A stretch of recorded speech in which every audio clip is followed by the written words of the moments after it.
Welcome to the September 23rd, 2024 Meet Mack Monday Zoom meeting presentation. I'm John Mack, your host and a Newtown Township supervisor. The goal of Meet Mack Monday meetings is to inform residents of township issues that impact them and to get feedback and comments from residents about such issues.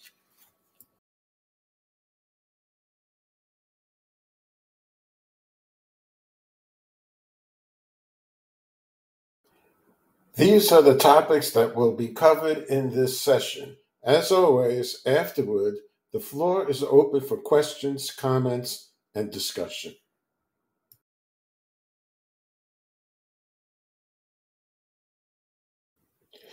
On July 22nd, 2024, I did a drive-by video of the Wawa construction site on the bypass. The video showed the progress at that time regarding reducing the height of the berm, which now is covered with grass. Since then, there has been no significant work done on the site as far as I can see. The Newtown Sewer Authority informed me that the reason was an underground stream. A tunnel must be drilled in the rock under the stream to allow wastewater to bypass, pun intended, the stream. Wawa is expected to open in early 2025. Back in September 2023, representatives of the Newtown Bucks County Municipal Authority, also known as the Sewer Authority, informed the Newtown supervisors of the authority's plan to build a modern sewage plant on 17 acres of land just down the road from the Wawa site. At that time, the land was owned by KRE Upper Macungie Associates. Recall that KRE had sued Newtown Township in order to change the zoning in the OR district to allow it to build a 245-unit apartment complex. The Sewer Authority condemned the property and was able to recently purchase the land. I attended the September 2024 public meeting of the authority's board, where I learned that the cost of the proposed sewage treatment plant is estimated to be $150 million. During the discussion of funding, someone mentioned bonds and opening up a can of worms in the same sentence. I'll just leave it at that, but add that the authority has found it necessary to hire a PR firm in addition to financial consultants. The bid process for safety improvements of these crosswalks was opened on September 16. Bidding will close on September 27. Recall that back in December 2021, a pedestrian was killed while using the crosswalk at Silo Drive on North Sycamore Street. The estate of the pedestrian is suing the township, the driver and his parents, the current and past township engineering firms, and PennDOT. It should be noted that PennDOT's automated red light enforcement grant covering the cost of these projects specifically states that construction activities shall not begin until PennDOT approves the final plans and gives the sponsor written authorization to proceed. We are currently awaiting the PennDOT authorization for the Silo Drive crosswalk project. Since the township engineer insisted that this is considered as a single project, it is unlikely that construction plans can proceed until PennDOT approves the permit for the Silo Drive crosswalk. The fact that PennDOT is a defendant in the pedestrian case may mean that further delays are expected. This is the PennDOT approved plan for the Newtown Yardley Road and Tara Boulevard crosswalk. The permit was issued on July 15, 2024. The plan calls for the use of rectangular rapid flashing beacons, RRFBs, and overhead lighting as shown here. The RRFBs are activated by pedestrians pushing buttons on poles on both sides of the crosswalk, as well as on the concrete median in the middle of the Newtown Yardley Road.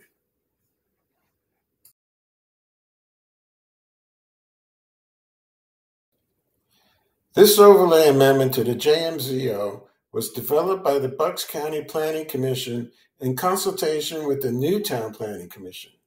At the August 14, 2024 Board of Supervisors meeting, the supervisors approved by a 3-to-1 vote the amendment with the use by right zoning for mixed-use, high-density apartment buildings.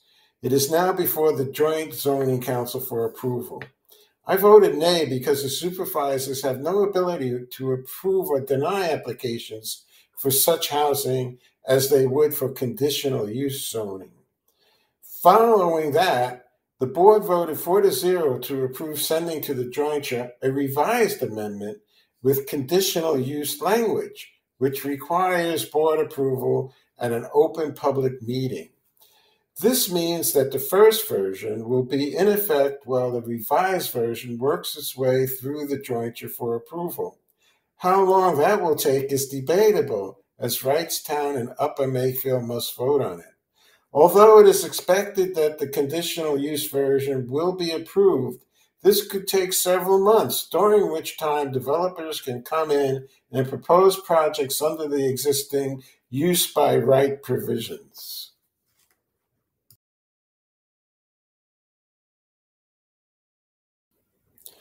Why is the Bucks County Planning Commission okay with high-density apartments, 20 units per acre, in the LI/OLI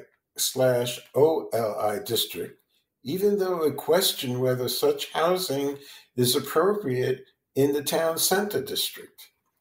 Anyway, why is high-density housing needed?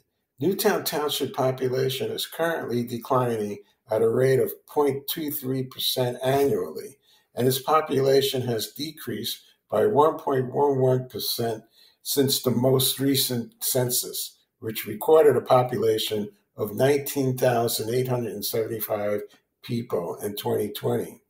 Could it be that the township supervisors would like to see the real estate tax base increase rather than increase real estate taxes for current homeowners?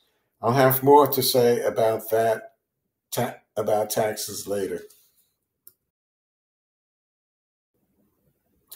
A deli in the Newtown Shopping Center was denied a request for a small LED sign in its window. The zoning officer cited a little-known section of the JMZO that states, "No more than one sign shall be erected for any establishment unless such establishment has a facade and or an entrance on more than one street." This means that practically every window sign is disallowed unless a variance from the ordinance is obtained from the zoning hearing board. During my years as a supervisor, I only recall one case where such variance was granted, and that was the Santander Bank, which relocated to the Newtown Village Shopping Center. Meanwhile, practically every business has one or more window signs. According to the township solicitor, these businesses may be in violation of the zoning ordinance, but no one has complained about it. And we don't know under what circumstances that signage exists, i.e., did they get relief from the zoning hearing board for those signs, or was a permit issued in error? The township solicitor informed me that based on assertions of selective enforcement, the zoning officer agreed to go out and check any businesses within the shopping center again to see if they have put up any non-compliant signs. We await the result of that inspection. On September 19, I met with Town Manager Michael Lewis, Police Chief John Hearn, and Emergency Services Fire Chief Glenn Forsythe to discuss their requests for the 2025 budget.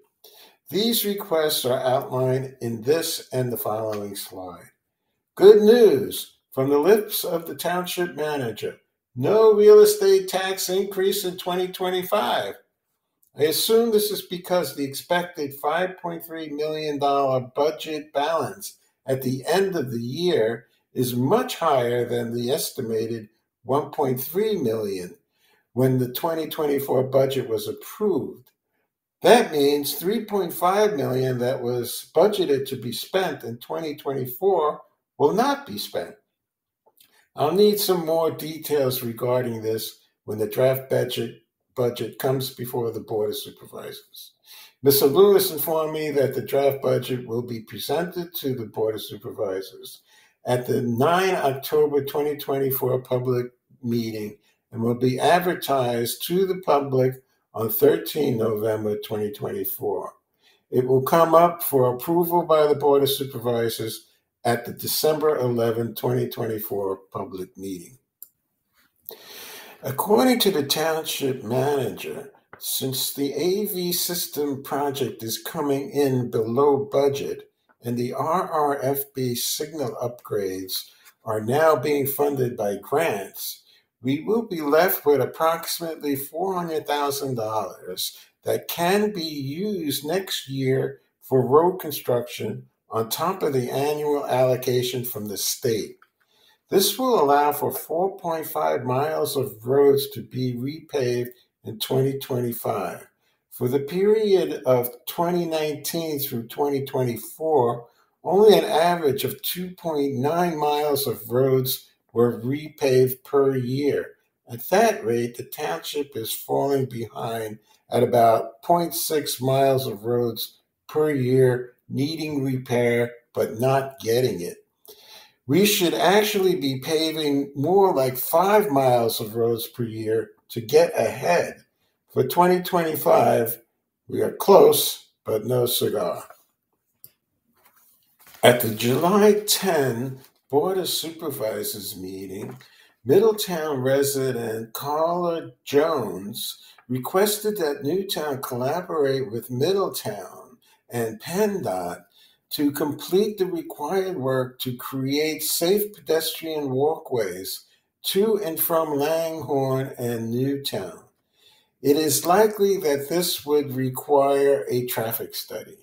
At the meeting, it was mentioned that Newtown Township Planning Commission could also review this issue. So far, that has not happened. The upcoming September 24 Board of Supervisors meeting agenda includes one important item: the authorization of an intergovernmental agreement with Newtown Borough for fire services. Although Supervisor Ellen Snyder mentioned at the last Board of Supervisors meeting that the new agreement is for the borough to pay $192,000, the borough began paying the township an annual base fee of $147,155 plus an incremental 5% increase a year over the course of the current 3-year agreement, which expires, I believe, at the end of the year.